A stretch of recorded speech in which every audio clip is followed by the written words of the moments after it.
Now here is Mr. Wiley Brooks, who stopped eating 17 years ago, claiming that all the elements we need to survive are in the air and an occasional glass of fruit juice. This is called Breatharianism, and if it sounds hard to swallow, we're going to find out now from the man who knows. Would you please welcome Mr. Wiley Brooks? Here he is. Wiley, welcome to our show. Thank you. I want to ask you something.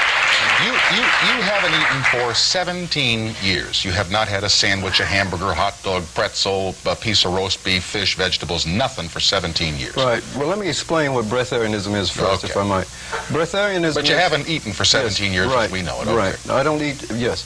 Breatharianism is a philosophy that believes that the human body, when it's in perfect harmony with itself and nature, is a perfect breatharian. Now, all of the constituents that we need is taken from the air we breathe. And the fact is, there is only one thing that keeps the human body alive, and that is breathing. The food that we take is the same as any other thing we take into the body, as it becomes a habit. In other words, eating is an acquired habit, just like drinking alcohol or smoking cigarettes. Well, does that mean that when a baby is born, you don't have to give it anything to eat, no milk or anything? No, that would only work if the mother was a breatharian. Because we don't come into the world as breatharians from mothers that are breatharian, before we even get started, our blood is poisoned. You see, we already start at a disadvantage when we're born.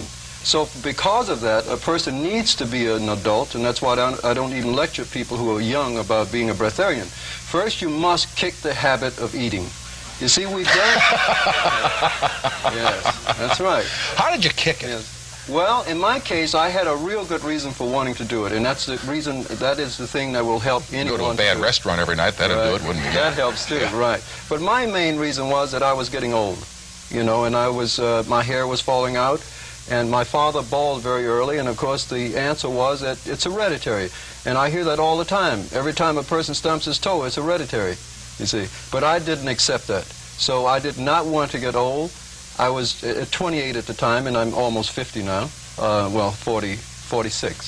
So, and I decided. Let me tell you how you're killing me, say, and would you believe, Tom, I'm 97 years old. I said, holy cow, look at this guy. This is unbelievable, you know. Well, I like to say that sometimes, but the feeling is, and what I found to be an important thing to inspire people to look into this, is the fact that all of the things we've heard about, we must get old and we must get weak. And I think I heard when I was a younger person that a man is twice a child and once a man. And that is not the case. When a person gets older and wiser, he should get younger. He should not die in an unhealthy body. And this is very important. The issue here is not whether I want to die early or whether I will live a long time or not, and that comes up all the time. But the quality of life that I live is the most important thing. And there is no way of having perfect health or perfect happiness without having perfect health.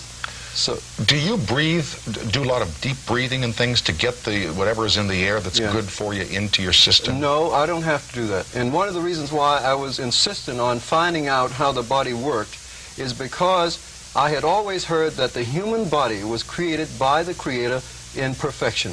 And obviously, if something is created perfect, there's nothing you can do to it but make it less perfect. And that's exactly what man has done.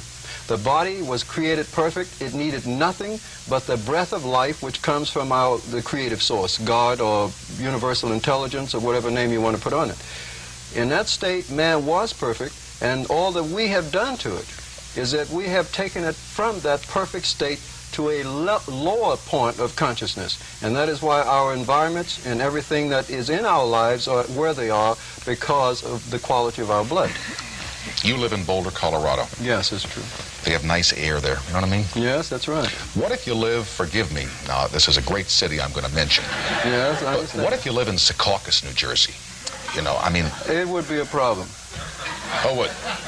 I think it would. Now, maybe I'm not right. I shouldn't say that so directly because I'm not too sure about Secaucus. But I know there are a lot of industrial plants in Jersey, right? Yes, sir. And that would be a problem. And that is one of the major problems. But clearing up the problem does not happen by trying to do it from the outside. It must be done from the inside.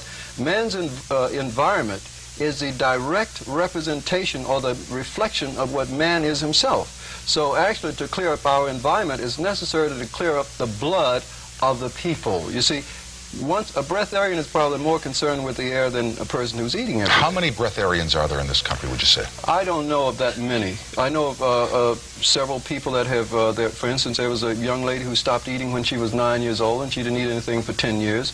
And there are other people that are at varying degrees of breatharianism, you see. So there's another thing that's...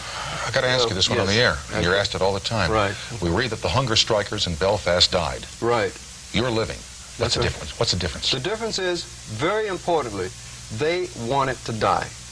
And I get this in my lectures all the time, and people do not realize there is a big difference in a man stopping to eat who's trying to kill himself and a person who's not eating because he's trying to improve his health. You see? That is the difference. Health is the thing here. Breatharianism just happens to be a word that seems to be new, but it's been around as long as man has been here. But man has a choice of eating or not eating. I am not against eating, and one of the things I'd like to point out right away is I don't recommend fasting. Now, I know everybody thinks they should run out and stop eating, and I don't recommend that, because that is not the way to do it. The body has to adjust gradually and retrace itself back to the original state of health, which was breatharianism. That's the way I view it. I figure in 25 or 30 years I'll, make the adjustment to where I... Do you ever... I guess you don't get hungry anymore. No, when you walk on the streets and smell things being cooked, you doesn't mean a thing, and I can tell you why. It's very simple. If we have an automobile, we have a gauge on it that says empty and full. If the automobile is full of gas, is there any need to put any more in it? No. So the meter says full. Same thing with me. Your meter's full. The appetite says one thing. That's right. The appetite says one thing. Your body is lacking energy to keep it balanced properly. Now, when you have satisfied that balance in your system by whatever method you might use, the body has no appetite. So there's no reason to eat.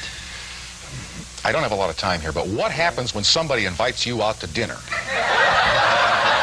No, I mean, eating is a social thing, too. You know what I mean? Absolutely. Tom, I'd like to point out here that is the most difficult thing about becoming a breatharian. It is, because not only is it, it's hard for a person to go out and do that, from my side, but even when I learned to cope with that, I found that I still had difficulty because everybody who knew me would feel guilty about eating all the time. And they shouldn't, because you're fine. Exactly. All right. Thank you for being with us tonight, Wiley. My pleasure. Keep going. Happy holidays to you. We will continue right after these announcements.